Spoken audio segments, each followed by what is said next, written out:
Zee 24 तास एक पाऊल पुढे।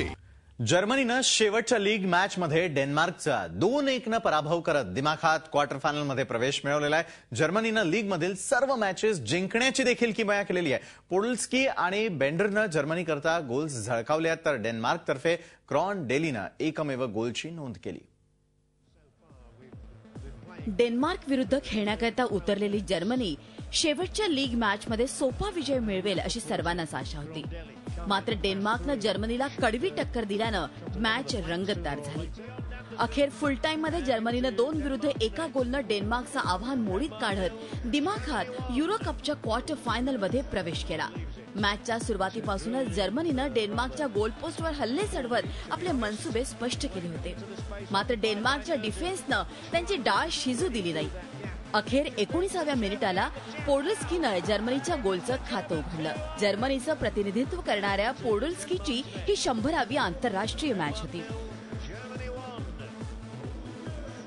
0-1 पिछाडीवर पडलेल्या डेन्मार्कनेही प्रतिहल्ला करायला सुरुवात केली आणि त्यांना लगेचच यशही मिळालं।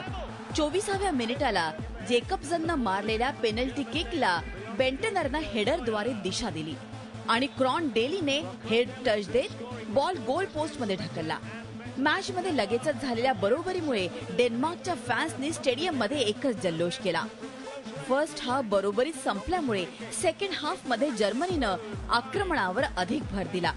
अखेर त्यांना 80व्या मिनिटाला यश मिळालं। मेसूत ओझिलनं दिलेल्या पासवर राईट विंग मधून आलेला डिफेंडर बेंडरनं गोल केला आणि जर्मनीला 2-1 आघाडी मिळवून दिली।